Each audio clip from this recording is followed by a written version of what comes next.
Sekarang kita akan dilanjutkan lagi dengan Xiao Yan yang pada saat ini melesat dan berniat untuk menyelamatkan klon Zuchi. Lalu di atas kompas Xiao Yan memiliki waktu untuk duduk bersila memejamkan mata dan berlatih. Xiao Yan juga bisa pergi ke tanaman spiritual untuk menggali tanah dan menanam tanaman obat. Bahan obat yang dibutuhkan untuk bilil pemecah racun Tianling pada saat ini telah ditanam oleh Xiao Yan. Bahan ini tampaknya telah matang namun sekarang Xiao Yan tidak lagi membutuhkannya. Xiao Yan tidak memetiknya tetapi membiarkannya mencapai efek pengobatan tertentu yang lebih baik. Xiao Yan pada saat ini mengalihkan pemikirannya karena sebelumnya Xiao Yan telah menyempurnakan pil tubuh Dewa Iblis. Kesepakatan dengan Qi adalah 3 pil dan Xiao Yan baru membayar 2 pil. Xiao Yan pun bergumam bahwa Xiao Yan pada saat ini harus dengan cepat menyempurnakannya untuk membayar Qi. Tanpa banyak bacot lagi pada akhirnya Xiao Yan segera memulai proses pemurnian pil tubuh Dewa dan Iblis. Pemurnian dari pil ini terutama tergantung pada esensi darah Dewa asli. Di antara bahan obat yang diberikan oleh Qi darah Dewa asli yang dirinya berikan lebih rendah dan memiliki kotoran. Dengan begitu maka efek ramuan ini benar-benar tidak akan bisa ditingkatkan lebih baik.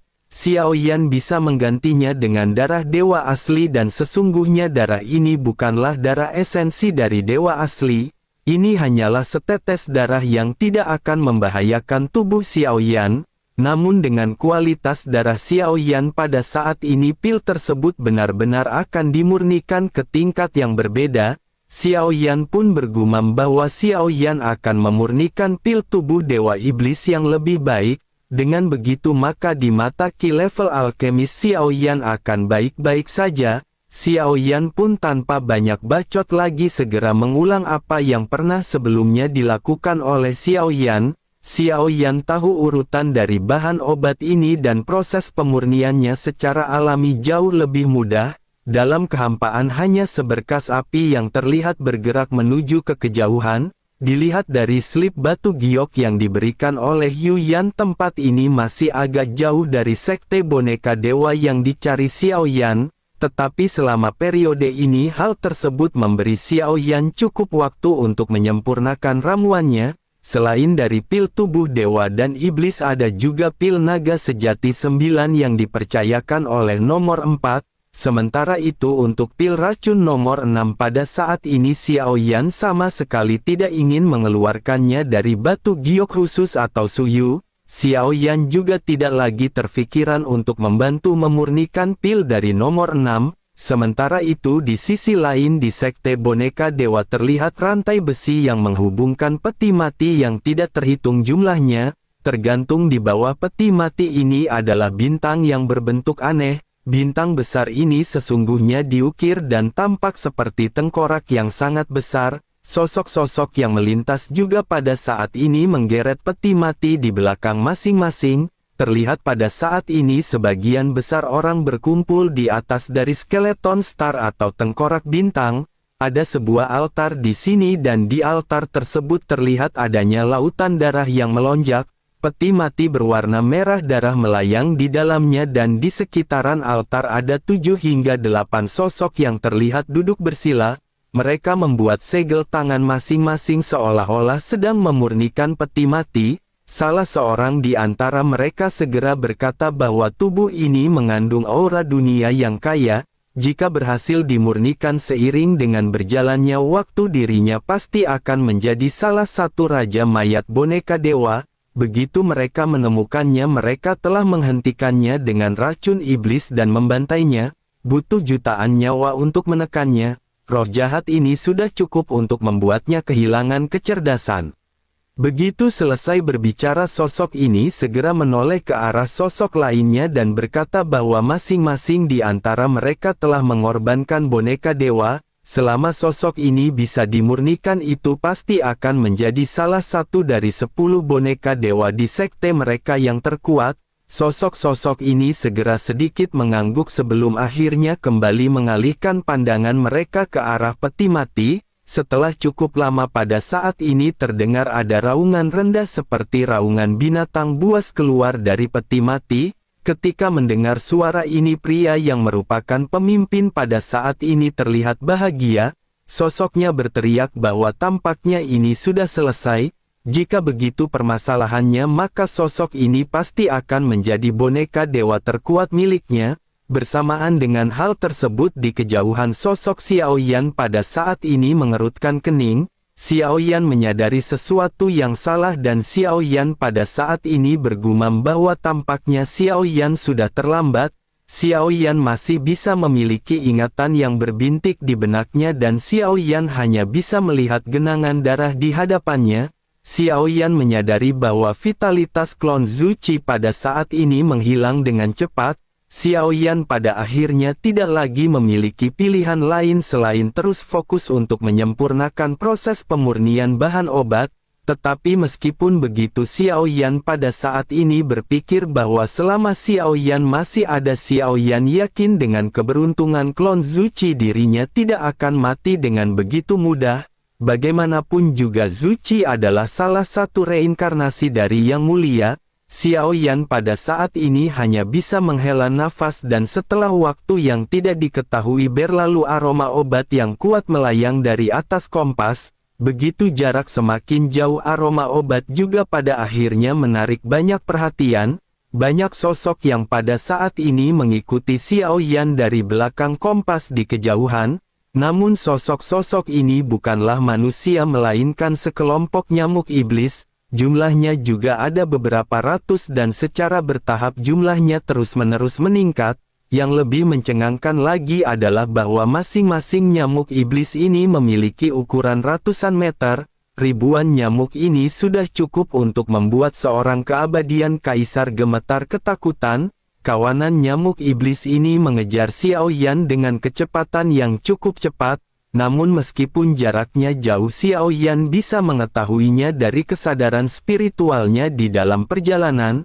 Xiao Yan tidak cemas sama sekali karena Xiao Yan sengaja mengeluarkan ramuan tersebut.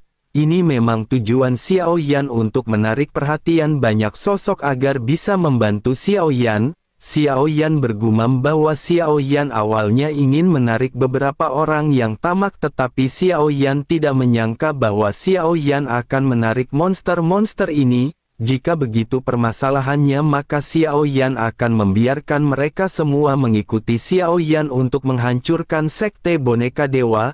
Mata Xiao Yan pada saat ini menjadi semakin gelap. Setelah Xiao Yan berhasil menyempurnakan ramuannya, Xiao Yan segera memasukkan pil tubuh Dewa Iblis ke dalam botol batu giok. Xiao Yan memutuskan untuk memurnikan satu lagi dan ingin melihat apakah Xiao Yan bisa mendapatkan lebih banyak pengikut. Sementara itu kembali ke sekte boneka dewa di mana pada saat ini sosok yang dikenali oleh Xiao Yan muncul. Sosok ini tidak lain dan tidak bukan adalah Yan Yuan. Sosoknya pada saat ini menangkupkan tangannya di hadapan sosok-sosok yang sedang memurnikan peti mati. Yan Yuan berkata bahwa ada seorang bocah yang mengganggunya dan mengambil semua barang miliknya. Dirinya juga mengambil peti mati penyegal Dewa Iblis yang diberikan oleh leluhur kepada Yan Yuan. Leluhur pada saat ini harus menjunjung keadilan bagi Yan Yuan. Semua kekayaannya sebenarnya tidak penting dan yang terpenting adalah apa yang diberikan oleh leluhur. Mendengar hal tersebut, banyak sosok yang berada di sekitar pada saat ini segera membicarakan Yan Yuan. Salah seorang di antara mereka bertanya, bukankah ini adalah tetua kedua? Mengapa dirinya kembali dan mengapa dirinya pada saat ini tampak terlihat menyedihkan? Tetua kedua selalu bertindak mendominasi dan bahkan memiliki kekuatan yang cukup kuat, tetapi setiap kali dirinya diintimidasi, dirinya selalu kembali dengan merengek. Dirinya benar-benar ingin tahu siapakah orang yang kali ini benar-benar bisa menindas dirinya. Salah seorang lainnya pada saat ini mengangguk dan bergumam bahwa kekuatan tetua Yan Yuan ini tidak lagi diragukan. Boneka iblis yang dirinya miliki juga tidak hanya kuat tetapi memiliki banyak harta yang diberikan kepadanya oleh leluhur. Sulit dipercaya masih ada orang yang bisa mengganggunya hingga seperti ini. Mendengar gumaman dari sosok-sosok ini, Yan Yuan juga tidak memiliki kemarahan dan hanya bisa terdiam. Sementara itu sosok yang dimaksud dengan leluhur oleh Yan Yuan pada akhirnya segera mulai berbicara. Sosoknya berkata bahwa leluhur sedang menyempurnakan boneka dewa yang sangat kuat. Sebaiknya Yan Yuan pada saat ini datang untuk membantunya. Ketika dirinya berhasil menyempurnakannya, leluhur akan pergi bersama Yan Yuan untuk mencari orang yang akan dihabisi. Begitu mendengar hal ini, Yan Yuan pun mengangguk dengan sedikit sedih dan sosoknya segera masuk berdiri di atas altar. Sosoknya segera membuat segel tangan dan bergabung dalam proses pemurnian. Di tengah-tengah prosesnya sosoknya pada saat ini segera kembali berbicara ke sosok yang dirinya sebut leluhur. Yan Yuan berkata leluhur pasti akan tertarik dengan orang ini. Sosok yang dimaksud leluhur pada saat ini sedikit mengangkat alisnya dan tampak memiliki ketertarikan. Melihat hal tersebut, Yan Yuan tiba-tiba berseri-seri dan mulai melanjutkan penjelasannya. Sosoknya berkata bahwa dirinya adalah anggota dari klan dewa asli yang dikabarkan telah punah. Terlebih lagi dirinya adalah dewa asli bintang 9 yang masih hidup. Begitu mendengar hal ini, pria dengan wajah belang pada saat ini tiba-tiba melebarkan matanya. Dirinya menatap Yan Yuan dengan serius dan ekspresi keterkejutan muncul di wajahnya. Sosoknya lanjut bertanya kepada Yan Yuan apakah dirinya serius dengan apa yang dirinya katakan. Yan Yuan segera mengangguk dengan berat dan berkata dengan penuh hormat, tentu saja dirinya serius. Dirinya telah bertarung melawan orang ini. Selain dari orang ini ada juga dewa asli lain di sebelahnya. Dengan begitu maka berarti ada total 2 dewa asli.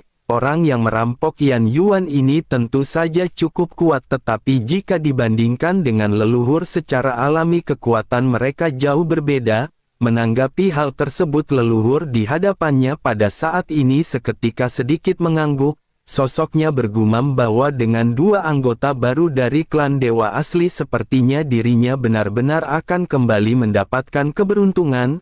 Yan Yuan telah memberikan kontribusi yang besar. Jika mereka bisa menangkap sosok-sosok ini maka leluhur akan memberi Yan Yuan hadiah yang besar. Dirinya pada saat ini ingin tahu di manakah Yan Yuan bertemu dengan sosok-sosok ini. Yan Yuan pun segera menjelaskan bahwa mereka berada di gerbang kuno dan seharusnya pada saat ini mereka masih belum akan keluar. Setidaknya mereka membutuhkan beberapa waktu untuk bisa keluar dari gerbang kuno. Sosok leluhur kembali sedikit mengangguk dan berkata jika begitu permasalahannya maka mereka tidak terburu-buru. Semuanya harus dilakukan satu demi satu. Leluhur sedang menyempurnakan boneka dewa ini sekarang dan ini juga merupakan bibit yang bagus selama 10.000 tahun terakhir. Dengan begitu maka boneka ini akan memiliki peluang untuk menjadi salah satu raja mayat. Nasib sekte boneka dewa akhirnya tiba. Dengan raja atau ratu mayat dewa yang asli tidak akan ada banyak orang yang berani memprovokasi sekte boneka dewa mereka. Ketika saatnya tiba mereka juga akan menyempurnakan 1.000, 10.000 atau bahkan 100.000 boneka dewa untuk menguatkan sekte boneka dewa. Mendengar hal tersebut Yan Yuan pada saat ini sedikit mengangguk sebelum akhirnya terlihat sedikit ragu. Pada akhirnya sosoknya segera berkata haruskah mereka melaporkan hal ini kepada leluhur iblis? Sosok leluhur di hadapannya segera menggelengkan kepalanya dan berkata bahwa itu tidak perlu, dirinya mengetahuinya dengan baik. Usahakan untuk tidak memprovokasi leluhur iblis atau leluhur Damo. Jika dirinya terbangun maka dirinya harus menelan banyak boneka iblis sebelum bisa dihentikan. Yan Yuan pada akhirnya mengangguk mendengar apa yang baru saja dikatakan oleh leluhurnya. Sementara itu kembali ke Xiao Yan yang pada saat ini masih melakukan proses pemurnian. Semakin banyak jumlah nyamuk iblis yang pada saat ini mengikuti Xiao Yan. Selain itu ada juga beberapa sosok yang pada saat ini tampaknya tertarik dengan adegan ini.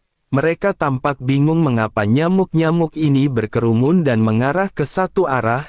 Namun setelah mereka memeriksanya mereka menyadari bahwa nyamuk-nyamuk ini tertarik pada obat. Mereka pada akhirnya memutuskan untuk mengikuti nyamuk-nyamuk ini dan berharap mereka akan bisa mendapatkan keberuntungan. Mereka tahu bahwa pil yang pada saat ini diinginkan oleh para nyamuk iblis merupakan pil yang tidak biasa. Hal ini bisa dilihat dari jumlah para nyamuk iblis yang begitu banyak dan benar-benar menakutkan. Xiao Yan juga menyadari hal tersebut dan Xiao Yan pada saat ini sedikit tersenyum. Xiao Yan lanjut bergumam bahwa jumlah orangnya masih belum cukup dan Xiao Yan membutuhkan lebih banyak lagi. Xiao Yan membuka kuali obat dan membiarkan ramuan obat ini menguap begitu saja. Xiao Yan juga pada saat ini mengatur jarak dengan banyak monster nyamuk iblis di belakangnya. Namun bersamaan dengan hal tersebut pada saat ini tiba-tiba ada suara gemuruh di benak Xiao Yan yang bahkan membuat Xiao Yan menderita pusing sedikit. Hal ini dikarenakan jiwa dari klon Ziqi pada saat ini benar-benar telah terluka parah. Tubuh Xiao Yan juga merasakan bahwa koneksinya pada saat ini akan segera terputus. Rasa sakit yang menyengat di jiwa Xiao Yan ini menyebabkan ekspresi kesakitan di wajah Xiao Yan dan kemarahan di mata Xiao Yan tiba-tiba menjadi semakin memburuk. Xiao Yan perlahan-lahan mereda rasa kesemutan di jiwanya. Selanjutnya Xiao Yan merasakan sesuatu dan tiba-tiba tangan Xiao Yan pada saat ini dibalik. Batu giok berwarna biru muncul di telapak tangan Xiao Yan dengan memancarkan cahaya biru. Xiao Yan bergumam bahwa pertemuan ini telah dilaksanakan 3 kali. Ini adalah keempat kalinya dan jarak waktu antara pertemuan ini tidak menentu dan tidak teratur. Mungkinkah Yi atau nomor 1 tidak memiliki rencana apapun dan hanya melakukan pertemuan ini secara acak? Xiao Yan menatap batu giok khusus di hadapannya dan jiwa Xiao Yan segera menghilang ke dalamnya. Perasaan aneh tiba-tiba menyelimuti diri Xiao Yan dan kekuatan hisap yang muncul membawa Xiao Yan menghilang. Selanjutnya Xiao Yan pada akhirnya kembali berdiri di atas platform yang bertuliskan angka 9. Begitu Xiao Yan sampai Xiao Yan melihat bahwa nomor 2 pada saat ini telah datang terlebih dahulu. Sosok nomor 2 segera berkata sepertinya nomor 9 datang begitu cepat, tampaknya nomor 9 benar-benar memiliki waktu bebas seperti nomor 2. Xiao Yan pada saat ini segera menjawab bahwa Xiao Yan sedang menyempurnakan ramuan di dalam pengasingan. Kebetulan saja ramuannya telah disempurnakan, oleh karena itu dirinya memiliki waktu renggang untuk datang dengan cepat. Begitu keduanya berbicara sosok Si atau 4 pada saat ini muncul di platform batu. Sosoknya memandang ke arah nomor 9 dan nomor 2. Sosoknya lanjut berkata mengapa mereka berdua datang pagi-pagi sekali. Begitu Si muncul Xiao Yan tetap tidak berbicara sementara Si pada saat ini sepertinya tidak sengaja memulai pembicaraan. Setelah beberapa saat banyak sosok biru yang pada akhirnya muncul dan mengisi setiap platform satu demi satu. Xiao Yan pada saat ini memberikan perhatian khusus. Nomor 2 hampir selalu muncul terakhir tetapi kali ini nomor 6 adalah sosok yang terakhir muncul. Xiao Yan menatap ke arah nomor 6 dan bergumam dengan suara rendah ketika menyebutkan nama Su Qiantai. Sosok berdarah ini masih segar di dalam ingatan Xiao Yan, meskipun dirinya hanya muncul dengan bantuan metode rahasia kekuatannya masih sangat kuat dan bahkan memungkinkan Xiao Yan pada saat itu terbunuh. Xiao Yan telah menggunakan kekuatan klon dewa asli yang digabungkan hingga ke tahap dewa asli leluhur, namun kala itu Xiao Yan masih merasakan krisis hidup dan mati yang begitu kuat.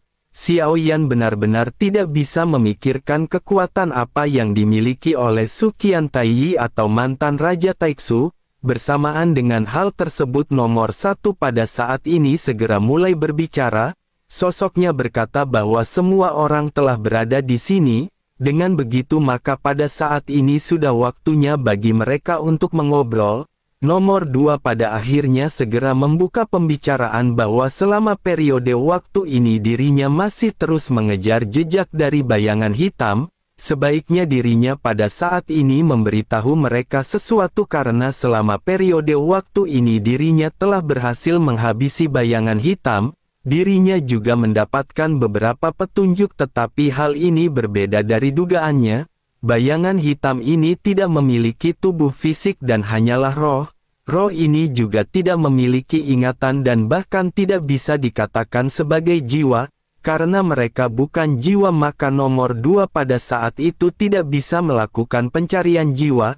Keberadaan di balik bayangan ini telah melampaui batas yang dapat dirinya lacak. Bayangan ini dapat dikatakan seperti wayang yang dikendalikan oleh benang sutra dari kejauhan. Di balik bayangan hitam ini sosok-sosok tersebut memicu konflik berbeda di setiap dunia. Mereka tidak hanya muncul di 9 dunia tetapi mereka juga muncul di subdunia yang lebih kuat. Munculnya kelompok ini hampir mengintensifkan konflik yang ada di setiap dunia dan bahkan jika dirinya mengejar sosok-sosok ini dirinya masih tidak akan bisa menghentikan mereka. Xiao Yan pada saat ini tertegun mendengar apa yang dikatakan oleh nomor 2. Sosok yang berbicara ini adalah Jiu Yang Tianzun yang merupakan penguasa dari alam Dewa 9 Surga. Xiao Yan telah bertemu dengannya sebelumnya dan ketika merasakan auranya Xiao Yan seolah-olah merasa bahwa semua orang seperti semut di hadapannya. Namun meskipun begitu di alam Dewa Kekacauan ini nomor 2 tampaknya tidak begitu bangga dengan kekuatannya. Alasan utamanya mungkin karena di dalam pertemuan alam Dewa Kekacauan ini semua orang memiliki kekuatan yang tidak bisa diketahui. Nomor 2 tampaknya menyadari bahwa akan ada orang yang lebih kuat yang berada di atasnya. Sementara itu setelah mendengar apa yang baru saja dijelaskan oleh nomor 2 nomor 3 atau San pada saat ini segera mulai berbicara. Sosoknya berkata bisakah semua dunia berkontribusi untuk mengepung dan menekan mereka? Begitu mereka ditemukan maka mereka akan segera bisa dihancurkan. Nomor 2 kembali menjelaskan bahwa bayangan hitam ini bukanlah kuncinya, operator di baliknya adalah sosok-sosok yang tidak diketahui. Bayangan hitam ini hanyalah kutil kulit yang tidak berpengaruh dan jika mereka menghabisi mereka satu demi satu maka mereka dapat dikatakan hanya akan menimbulkan boneka bayangan lainnya. Selain itu hanya kekuatan alam Dewa Kekacauan yang dapat mengguncang dunia. Namun di alam Dewa Kekacauan ini mereka semua memiliki penampilan yang sama dan bekerja di satu tempat yang terpisah. Dengan begitu maka akan sulit bagi mereka untuk memeriksa mengenai hal ini. Tetapi ada satu hal yang sama seperti mereka. Sebenarnya alam Dewa Kekacauan adalah makhluk nyata yang berada dari setiap dunia yang berbeda. Oleh karena itu selama mereka bisa mengetahui identitas di balik bayangan hitam ini maka mereka di dunia yang berbeda akan bisa menyelesaikan permasalahan. Masalah ini mungkin sangat sulit dan apakah mereka dapat terus menyelidikinya atau tidak? Nomor 2 khawatir mereka semua harus melakukan yang terbaik sebisa mereka. Semua orang pada saat ini terdiam dan tampaknya mereka menyetujui apa yang baru saja dikatakan oleh nomor 2. Setelah nomor 2 pada akhirnya San atau nomor 3 mulai berbicara, sosoknya berkata bahwa tidak ada bayangan hitam yang dirinya temukan di dunia misterius surga barat. Sejauh ini tidak ada perselisihan besar di dunia misterius surga barat. Dunia ini relatif damai tetapi ada juga beberapa entitas dari dunia lain yang masuk. Dirinya ingin menasihati mereka bahwa di alam misterius surga barat mereka harus berhati-hati dan jangan membuat diri mereka terbakar dalam permasalahan yang tidak diperlukan. Semua orang terdiam hingga pada akhirnya giliran nomor 4 atau Si yang berbicara. Sosoknya menjelaskan bahwa situasi di iblis keabadian kuno sangat buruk. Sejumlah besar invasi telah terjadi dan dunia secara bertahap menjadi tidak seimbang. Jika ini terus berlanjut maka keruntuhan hanya akan menghitung waktu dan bisa terjadi siang ataupun malam. Dirinya pada saat ini ingin tahu apakah ada seseorang yang bisa datang untuk membantu alam iblis keabadian kuno ketika mereka dalam kesulitan. Mereka tidak akan pernah melupakan kebaikan ini ketika mereka bisa melewati masa sulit ini. Begitu mendengar Si berbicara Xiao Yan merasa bahwa Si ini benar-benar berbeda dari sosok Yuyan yang Xiao Yan temui. Dari perkataan dan ketenangannya sosoknya sama sekali tidak seperti gadis gila yang Xiao Yan temui sebelumnya. Xiao Yan pada saat ini berpikir mungkinkah Xiao Yan merasa bahwa Xiao Yan telah mengenali orang yang salah. Bersama dengan hal tersebut Xiao Yan juga dikejutkan dengan jawaban yang pada saat ini keluar dari nomor 2. Sosoknya berkata bahwa alam dewa Jiutian atau alam dewa 9 surga akan memberikan bantuan. Tetapi dengan situasi di alam iblis keabadian kuno, alam dewa Jiutian hanya dapat mencoba menyeimbangkan dunia. Kata-kata dari Jiu yang Tianzun ini benar-benar membuat Xiao Yan pada saat ini tercengang.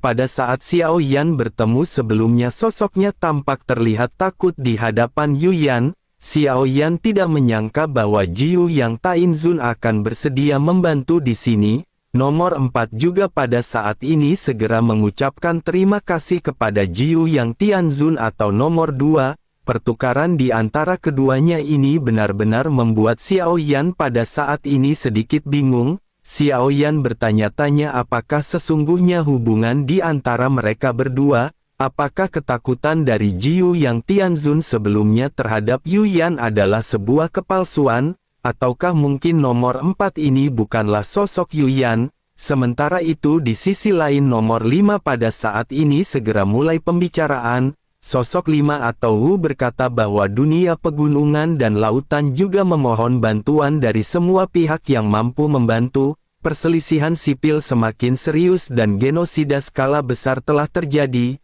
Dulu ada ribuan ras di dunia mereka. Meskipun ada perselisihan yang pasti situasinya tidak seperti sekarang ini. Jika mereka terus berjuang seperti ini, dirinya khawatir dunia pegunungan dan lautan akan benar-benar layu. Mendengar hal tersebut pada saat ini nomor 3 segera berkata bahwa mereka akan bersedia membantu perdamaian bagi nomor 5. Mereka akan mengirimkan menara Zhenzu yang dapat mengurangi permusuhan. Dalam jangka panjang perkelahian dapat dikurangi sampai batas tertentu.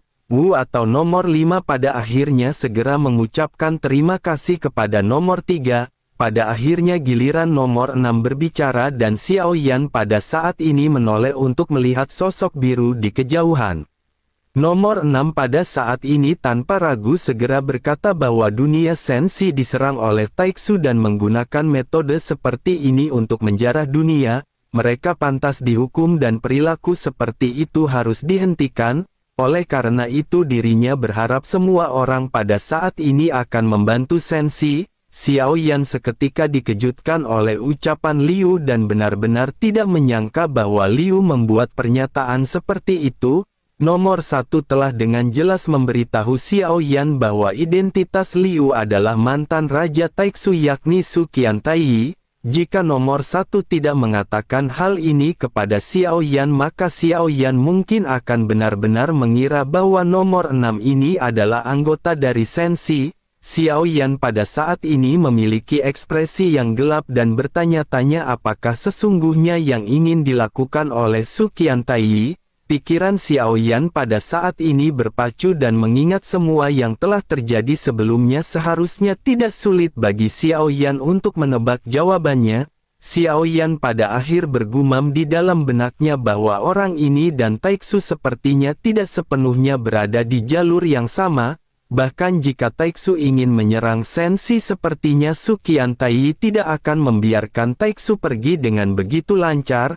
Tujuan dari pernyataan ini adalah untuk mencoba menggunakan kekuatan alam dewa kekacauan dan melihat apakah mereka akan bisa menimbulkan ancaman bagi Taiksu. Dengan begitu maka tampaknya Su Qiantai ingin menggulingkan raja baru dan dirinya ingin kembali mendapatkan tahta. Xiao Yan pada saat ini sedikit mengerutkan kening dan setelah kata-kata dari Su Qiantai keluar ada keheningan di sekeliling seolah-olah tidak ada satupun di antara mereka yang mau membantu sensi. Hal ini membuat hati Xiao Yan merasa dingin, tetapi meskipun begitu Xiao Yan pada saat ini menyadari alasan dari mereka.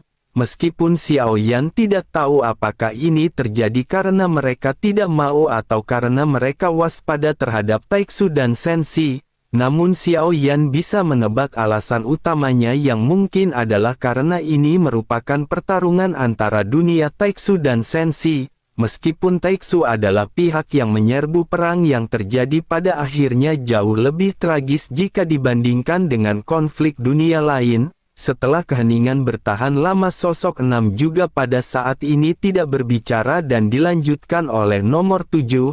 Sosoknya menjelaskan bahwa dirinya pernah melihat bayangan hitam yang disebutkan oleh R sebelumnya di dunia Taiksu. Dirinya juga ingin tahu apakah ini merupakan bayangan yang sama. Dirinya juga pada saat ini ingin menjelaskan bahwa perbaikan besar-besar telah dilakukan oleh Taiksu pada saat ini. Bisa dikatakan ribuan prajurit Taiksu pada saat ini siap untuk diberangkatkan. Dirinya cukup beruntung untuk bisa menyaksikannya dan kebetulan dirinya melihat bayangan hitam yang mirip dengan yang dikatakan oleh nomor 2. Dirinya memiliki wajah yang berputar-putar atau seperti pusaran dengan mengenakan jubah warna hitam. Xiao Yan pada saat ini tidak berbicara dan Xiao Yan terus-menerus menyimak apa yang berada di dalam konferensi ini. Setelah nomor 7 berbicara, sosoknya pada saat ini tidak lagi terus mengeluarkan suara. Pada akhirnya tibalah nomor 8 atau Bai yang pada saat ini mulai berbicara. Sosoknya sedikit terdiam sebelum akhirnya tiba-tiba mulai mengungkapkan pendapatnya. Sosoknya bergumam bahwa dirinya merasa mereka sepertinya adalah sosok Zhang Mixi. Begitu mendengar hal ini semua orang tertegun sebelum akhirnya menggumamkan kata Zhang Mixi. Jelas ini adalah pertama kalinya semua orang mendengar nama ini, tetapi begitu nama ini keluar ada perasaan yang luar biasa yang terpancar dari mereka. Sementara itu nomor 8 kembali menjelaskan bahwa mereka memiliki kemampuan untuk mengendalikan hidup dan mati. Kehancuran dunia manapun ada hubungannya dengan mereka sampai batas tertentu. Dirinya hanya tahu namanya dan untuk lebih jelasnya dirinya tidak memiliki informasi tersebut sama sekali. Dirinya hanya merasa bahwa berdasarkan deskripsinya sepertinya itu adalah mereka. Mendengar hal tersebut nomor 2 segera berkata bahwa tidak masalah jika nomor 8 hanya tahu namanya.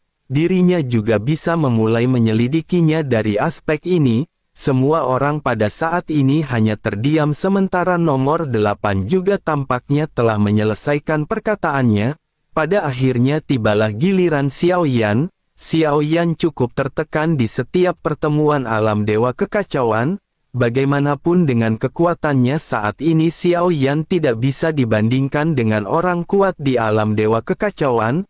Terlebih lagi Xiao Yan juga di alam dewa kekacauan mengungkapkan identitas yang palsu di hadapan semua orang. Oleh karena itu Xiao Yan pada saat ini harus mengerumuskan perkataannya sebaik mungkin. Xiao Yan pada akhirnya memutuskan untuk mengikuti perkataan nomor 7 dan mengarang beberapa informasi.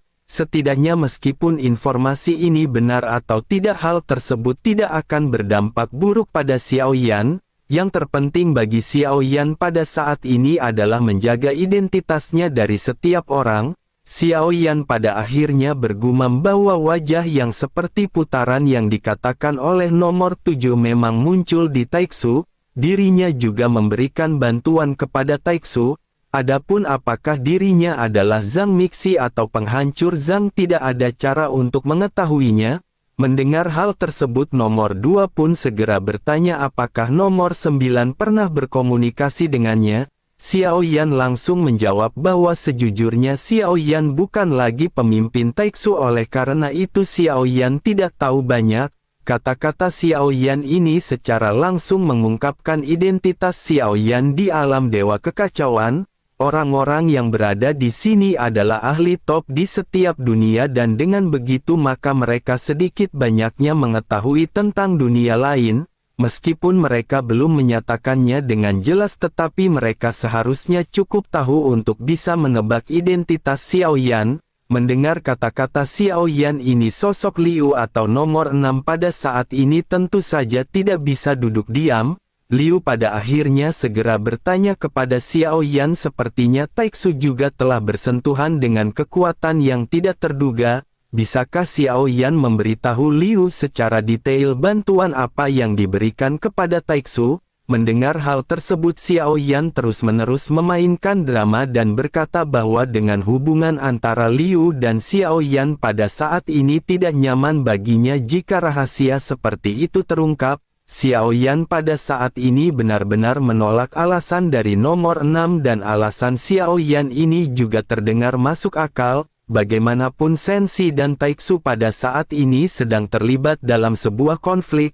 Yang tidak diketahui oleh Xiao Yan pada saat ini adalah begitu Xiao Yan mengucapkan kata-kata ini kelopak mata Su Qiantai bergerak-gerak di bawah cahaya berwarna biru, namun tidak ada kemarahan di wajahnya tetapi sudut mulutnya pada saat ini terus-menerus terangkat. Nomor 6 pada akhirnya lanjut berkata apakah benar yang dikatakan oleh nomor 9? Dari apa yang dirinya katakan seharusnya dirinya yakin bahwa Taixu pasti menang. Xiao Yan segera berkata perlahan bahwa Xiao Yan tidak berani mengatakan hal ini. Meskipun dirinya berasal dari Taixu tetapi perselisihan dengan Sensi tidak dipimpin oleh Xiao Yan. Sekarang Taixu tidak berada di bawah kendali Xiao Yan oleh karena itu Xiao Yan tidak bisa memutuskan. Mendengar sebut Su Qiantai di balik cahaya biru pada saat ini mengerutkan kening, sosoknya bergumam di benaknya ketika berkata mungkinkah Xiao Yan benar-benar mengenali Su Qiantai. Tampaknya apa yang Su Qiantai temukan di alam iblis keabadian kuno pasti hanya tiruan dari yang mulia, jika tidak bagaimana mungkin Xiao Yan dapat melihat Su Qiantai dengan singkat dengan tingkat kekuatan seperti itu. Su Qiantai pada saat ini memikirkan mengenai konfirmasi identitas Xiao Yan sebelumnya, sama seperti nomor 4 pada saat ini Su Qiantai berpikir bahwa sosok yang dirinya temui sebelumnya hanyalah klon dari sosok kuat di balik nomor 9. Xiao Yan juga sesungguhnya menggunakan identitas ini untuk memberitahu Su Qiantai bahwa Xiao Yan tidak hanya tidak tahu apa-apa melainkan Xiao Yan tahu banyak hal. Dengan cara ini semua yang ditunjukkan oleh Xiao Yan di hadapan Su Qiantai sepertinya benar-benar membuat Su Qiantai berpikir sosok yang ditemuinya hanyalah sosok dari klan dewa asli. Ini meyakinkan Su Qiantai bahwa sosok klon dewa asli ini benar-benar bertekad untuk membalaskan dendam dari dunia yang luas. Sementara itu di sisi lain nomor 2 pada saat ini segera berkata kepada Xiao Yan bahwa dirinya ingin tahu apakah ketika dirinya bertemu dengan pria berjubah dan wajah memiliki pusaran bisa mencoba untuk menyelidikinya. Dirinya tidak perlu menghabisinya dan mereka pada saat ini hanya memerlukan informasi dan petunjuk lain. Xiao Yan pun mengangguk dan berkata bahwa Xiao Yan akan mengujinya jika Xiao Yan memiliki kesempatan. Begitu perkataan ini terdengar pada akhirnya suasana kembali diselimuti dengan keheningan. Nomor 1 pada akhirnya segera kembali mulai berbicara. Sosoknya berkata sepertinya semua orang telah selesai bertukar informasi. Oleh karena itu pada saat ini izinkan dirinya mengatakan beberapa patah kata. Mengenai sosok penghancur atau Zhang Mixi itu memang benar adanya. Tetapi sulit untuk mereka bisa menghilangkan kekuatan ini. Mereka dapat menyelidikinya tetapi mereka harus berhati-hati karena pertemuan ini telah diselesaikan dan semua orang telah mendapatkan informasi maka mereka akan melanjutkannya dengan pertukaran di antara masing-masing. Jika mereka memiliki titipan maka mereka bisa langsung menitipkannya kepada nomor 1. Begitu selesai berbicara nomor 1 pada saat ini segera mempersilahkan semua orang untuk mulai bertukar. Menanggapi hal tersebut suara dari nomor 4 pada saat ini dengan tergesa-gesa langsung terdengar ketika bertanya kepada Xiao Yan. Sosoknya bertanya bisakah nomor 9 membantunya memperbaiki ramuan yang dirinya percaya akan lebih cepat. Ini benar-benar sangat dibutuhkan olehnya dan dirinya berharap nomor 9 bisa melakukannya. Xiao Yan pada saat ini sedikit terdiam mendengar apa yang ditanyakan oleh nomor 4. Jika saja Xiao Yan belum mengetahui identitas nomor 4 Xiao Yan mungkin akan langsung menyanggupinya. Namun Xiao Yan memutuskan untuk menundanya setelah menyadari bahwa sosok di balik nomor 4 ini adalah Yu Yan. Xiao Yan pada akhirnya segera berkata bahwa Xiao Yan telah menemukan beberapa kendala dalam memurnikan obat baru-baru ini, oleh karena itu Xiao Yan benar-benar ingin meminta maaf. Tampaknya mereka harus menunggu dan Xiao Yan tidak bisa menjamin kapankah Xiao Yan akan bisa memurnikannya. Begitu selesai Xiao Yan berbicara di kejauhan, sosok nomor 6 juga segera mulai ikut berbicara. Sosoknya berkata bahwa dirinya juga sangat cemas dengan ramuan yang dirinya percayakan kepada nomor 9. Bisakah dirinya pada saat ini membantunya mempercepat pemurniannya? Xiao Yan pada saat ini juga sedikit terdiam karena Xiao Yan tidak ingin memurnikan ramuan dari nomor 6. Xiao Yan tidak perlu menjelaskan alasannya. Xiao Yan pun segera berkata bahwa Xiao Yan pada saat ini juga ingin meminta maaf kepada nomor 6. Seperti yang Xiao Yan katakan sebelumnya tentang pemurnian obat, Xiao Yan tidak bisa memberikannya kepada mereka secara akurat. Jika mereka sedang terburu-buru maka Xiao Yan dapat mengembalikan bahan obat dan resep pilnya. Setelah Xiao Yan mengatakan hal ini, Si dan Liu cukup bijaksana untuk tidak lagi berbicara. Di dalam hati mereka juga berpikir bahwa kekuatan Xiao Yan yang sebenarnya tidak lebih lemah daripada mereka. Bahkan jika identitas adalah yang mulia maka kekuatannya akan berada di atas mereka. Sementara itu di sisi lain setelah tidak ada lagi pembicaraan, Xiao Yan pada akhirnya mulai berbicara dengan tegas. Xiao Yan tidak perlu menghindari hal-hal tertentu terhadap nomor 6. Xiao Yan pada saat ini lanjut berbicara kepada nomor 8 ketika bertanya apakah nomor 8 bisa membantu Xiao Yan membuat objek pelindung aura. Mendengar hal tersebut nomor 8 tampak sedikit ragu sebelum akhirnya sosoknya mulai berbicara. Sosoknya bergumam bahwa dirinya sesungguhnya tidak pandai dalam hal ini. Dirinya bisa melakukannya tetapi efeknya mungkin sedikit lebih rendah dan tidak memenuhi kebutuhan nomor 9. Mendengar hal tersebut pada saat ini nomor 7 segera berkata bahwa dirinya memiliki benda yang bisa melindungi aura. Setelah pertemuan ini selesai maka dirinya akan segera mentransfer kebutuhan ini kepadanya. Mendengar hal tersebut Xiao Yan berpikir bahwa nomor 7 tampak terlihat murah hati. Namun kemurahan hati seperti ini sesungguhnya akan menimbulkan banyak kecurigaan Xiao Yan. Setidaknya hal ini akan membuat orang berpikir bahwa nomor 7 dan Xiao Yan memiliki hubungan dekat. Tetapi meskipun begitu Xiao Yan pada saat ini segera mengucapkan terima kasih kepada nomor 7. Xiao Yan juga lanjut berkata bahwa beberapa ramuan yang dipercayakan telah disempurnakan. Xiao Yan akan menyerahkannya beberapa dan Xiao Yan akan menyempurnakannya lagi sesegera mungkin. Sementara itu di sisi lain nomor 6 pada saat ini segera mulai berbicara kepada nomor 7. Sosoknya bertanya apakah nomor 7 memiliki benda yang bisa memecahkan penyembunyi aura tersebut. Yang terbaik adalah dirinya bisa langsung mengunci lokasi dari seseorang. Perkataan ini dengan gamblang seolah-olah ditujukan untuk nomor 9 atau Xiao Yan. Nomor 7 juga tentu mengetahui maksudnya dengan jelas. Tetapi meskipun begitu dirinya pada saat ini masih menjawab dengan baik ketika berkata tentu saja ada. Tetapi apa yang akan dirinya tukarkan karena ini merupakan harta karun yang berharga. Mendengar hal tersebut nomor 6 pada saat ini melambai dan berkata sebaiknya mereka melupakan hal ini.